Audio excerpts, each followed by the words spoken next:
I guess on the first episode I said, chair, my cars are going to shape the world, taken from everything.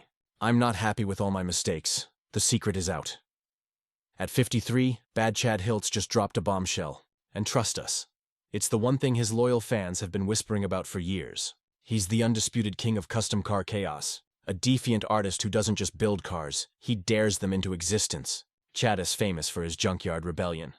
That wild anti-establishment spirit that turns scrap metal into gold-plated roaring masterpieces.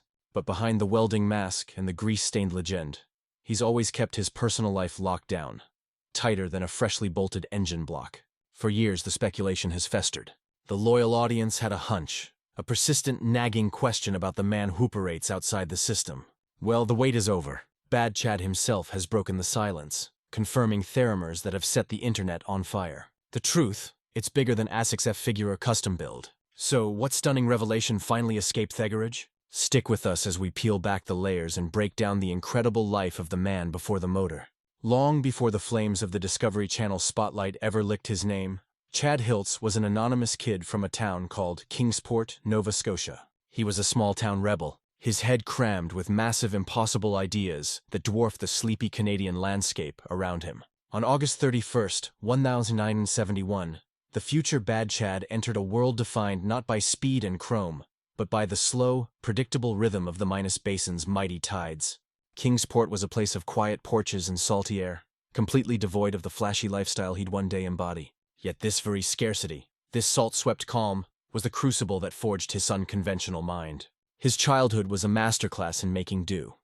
A necessity-driven existence where resources were always thin, and ingenuity was the only currency. Chad grew up humble, raised by his parents, Doug and Patricia Hiltz, in a home where relentless hard work wasn't just a value, it was a survival mechanism.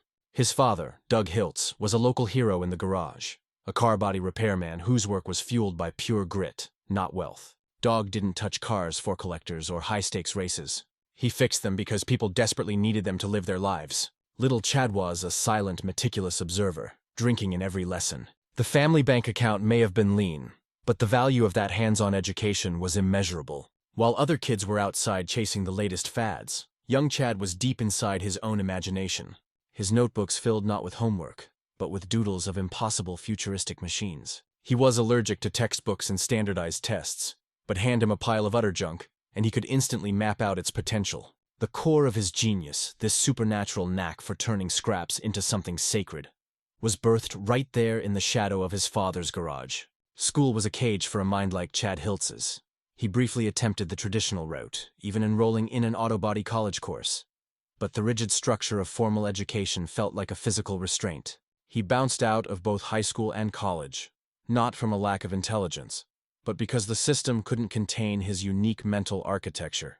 Where others saw adrapout, Chad discovered unfettered freedom. Without rules or academic fences, he could follow his own creative compass, driven by raw instinct and a passion for mechanical alchemy. Even Asa Boy, he was more than just a car enthusiast. He was a kinetic artist obsessed with the flow, personality, and shape of machines. He sketched hot rods with impossible fins and concept vehicles ripped straight from a pulp sci-fi novel. This visceral artistic flair would later become his signature, a fusion of mechanical grit and visual audacity that would eventually command attention far outside Nova Scotia. Though his immediate family details remain private, one truth rings clear: Chad was shaped by people who prized labor, practical know-how, and wild thinking, laying the groundwork for the car icon he was destined to be. High Surly life wasn't polished or easy, but it gave him the unbreakable drive, originality, and sheer grit that still defines his legend today. Chad wasn't just trying to make something out of nothing. He was succeeding. Chad Hiltz built his success not on privilege, but in sheer resourcefulness and struggle, embracing the motto, if you can't buy it, invent it. The quiet craftsmanship lessons from his father, and an innate ability to see potential and refuse defined his early life in the family garage. Lacking cash for high-end parts, Chad adopted a junkyard mindset, sketching hyper-stylized hot rods and breathing wildlife into rusted scraps. At 16, he acquired a dilapidated 1939 Ford, using its restoration as a canvas to forge his unique skills and cement building cars as his calling card. The whispers of his genius spread through Canadian towns, earning him the nickname Bad Chad for his rule-shattering builds. After a stifling 9-to-5 job and being fired, which he saw as liberation, He launched Green Goblin Customs near Canning, Nova Scotia. This tiny tool-basic shop became a sanctuary where his unconventional vision transformed scraps into screaming declarations. His distinctive, aggressive style earned him industry validation, including World of Wheels awards and the title of Master Builder, establishing him as the undisputed standout of Nova Scotia's underground car scene. Green Goblin Customs rapidly shed its status as a side project, transforming into a high-octane launch platform. The calls multiplied, the attention intensified.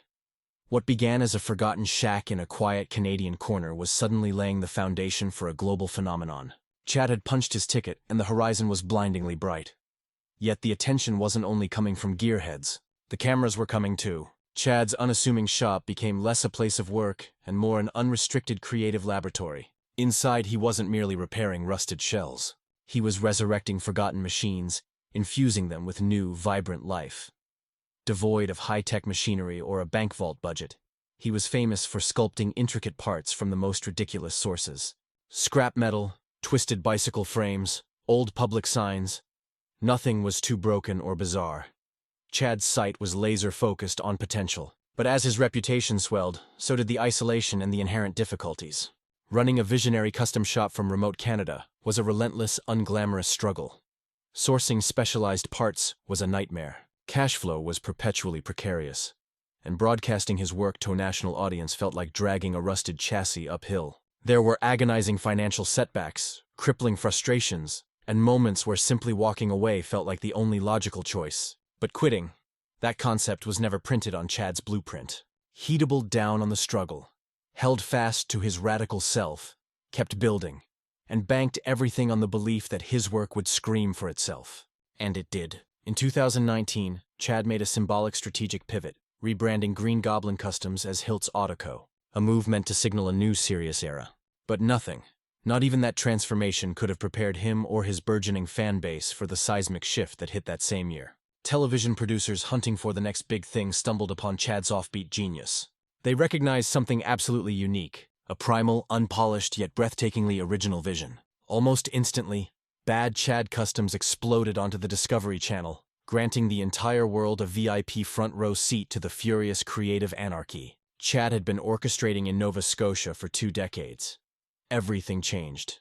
The cameras captured the chaos, and suddenly the raw magic that only Kingsport locals had witnessed was being consumed globally. This wasn't the same old show. Forget the polished glamour, the 6-figure checks, and the pristine sterile workshops. This was raw, hyper-loized, down and dirty creativity at its most essential. While competing automotive shows were busy documenting luxury builds, Bad Chad Customs charged in the opposite direction. It was a testament to creation from absolute zero. Viewers were mesmerized as Chad and his fierce, tiny crew turned dented bicycles, filthy oil cans, and discarded kitchen utensils into screaming street-legal monsters. No million-dollar facility, no fat cat sponsors, just a tiny cluttered garage, basic tools, and an imagination that refused to be contained. Chad had spent his entire life building his world from scraps. Now, the world was watching him transform that very scrap into automotive gold, one impossible build after another. The show's ultimate capture wasn't just the materials or the wild designs. It was Chad Hiltz himself. His easygoing, rebellious charm, his relentless, lightning-ass creativity, and his sheer, NFL-flagging work ethic made him a true renegade in a sector known for its timidity. He didn't just fail to fit the mold, he shattered it. And that defiance is precisely what audiences craved. Chad was living, roaring proof that engineering brilliance doesn't require a billionaire's wallet. Only a potent blend of vision, uncommon guts, and a necessary measure of creative madness. Like all self-made legends, his trajectory was riddled with potholes. Hidden beneath the show's shiny exterior were years of bone-deep uncertainty, crippling financial battles, and heavy personal sacrifices. But the television phase wasn't his only legacy. Long before the cameras arrived, Chad had already birthed a community dedicated to his passion. In 1998, he launched Rockabilly Weekend, a wild, vibrant celebration of custom culture, vintage metal, and retro aesthetics. What began as a tiny local gathering quickly swelled into a beloved Mustatin tradition, attracting enthusiasts from across the entire country. It became a permanent cornerstone of his life, a sacred space where dreamers and builders could converge to honor the beautifully weird and the wonderfully impossible. And the greater car industry took notice. Chad's trophy case began to overflow, featuring 3 prestigious World of Wheels awards in Boston, plus a string of other honors that unequivocally confirmed what his fans already understood. He wasn't merely different. He was an anomaly. These weren't vanity prizes. They were hard-won respect in a sphere that often rejects outsiders. In a car culture obsessed with sterile perfection, performance, and polish, Bad Chad Custom Store upped the rulebook. It made scrappy cool. It valorized working with absolutely nothing.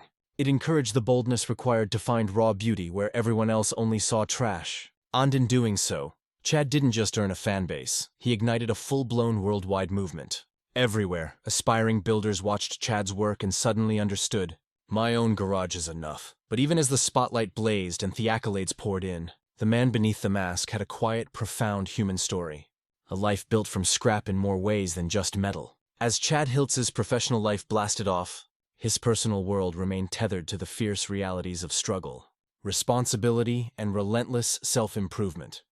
Behind every aggressive, daring build was a man constantly attempting to juggle the tyranny of an impossible dream with the non-negotiable demands of fatherhood.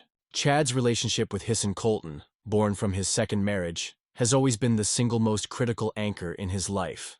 Unlike many television personalities who barricade their private affairs, Chad has always been willing to lay bare the difficult, complex truths of his journey. He took the plunge into marriage early, at a mere 16 years old, and soon after became a father to a daughter. That first union, however, eventually buckled under the pressure. Years later, at 27, he remarried.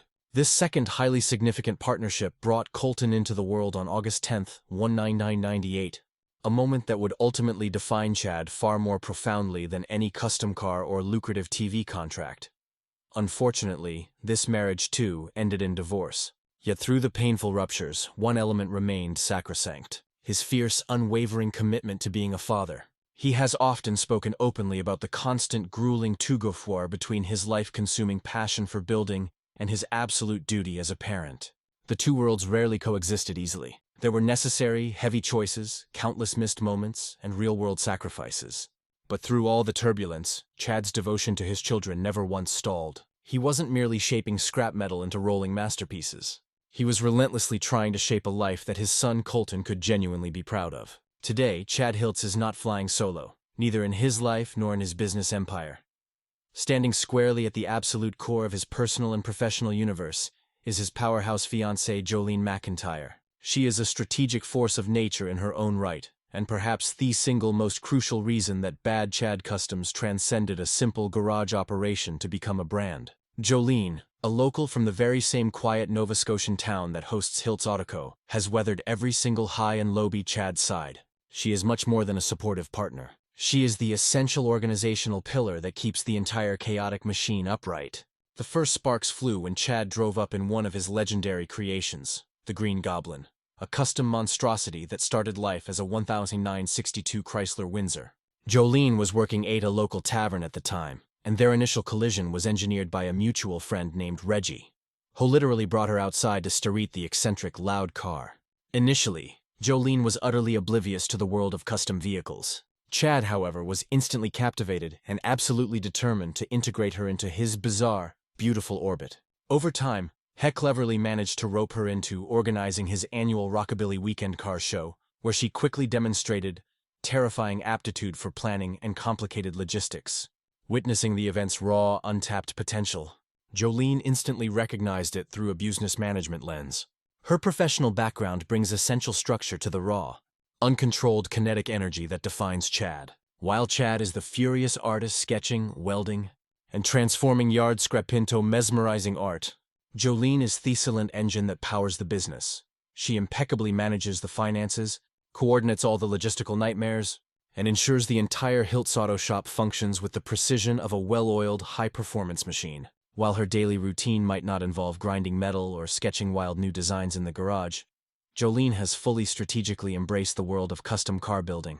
She fiercely shares Chad's mantra, do more with less. Value aggressive ingenuity over sterile luxury, prefer sourcefulness above unattainable perfection. Her admiration for the craft quickly sharpened into a genuine functional passion. Now her role isn't just business management. She's an active player in shaping the creative trajectory and the entire philosophical spirit of the brand. Her sharp business instincts proved immediately invaluable to Chad's core work. When he offered to create a custom car just for her, she made an ambitious, perfect choice. The legendary 1938 Bugatti Type 57 SC Atlantic. Jolene, acting completely on instinct, started filming the build process, uploading short weekly progress videos every Friday. At the time, she had no formal plan, no major production company, no TV deal, and not even a decent title. Yet the raw, engaging videos exploded in popularity, rapidly snagging the attention of multiple professional production companies. Eventually, Love Productions USA signed the deal, launching the first highly anticipated season of Bad Chad Customs. Global viewers were finally given an unprecedented all-access look at Chad and his core team at Hiltz Auto, as they dragged impossible wildcard ideas from his brain into the real world. A Season 1 favorite was a 1:30 Oldsmobile brutally reimagined as a striking one-of-a-kind truck. In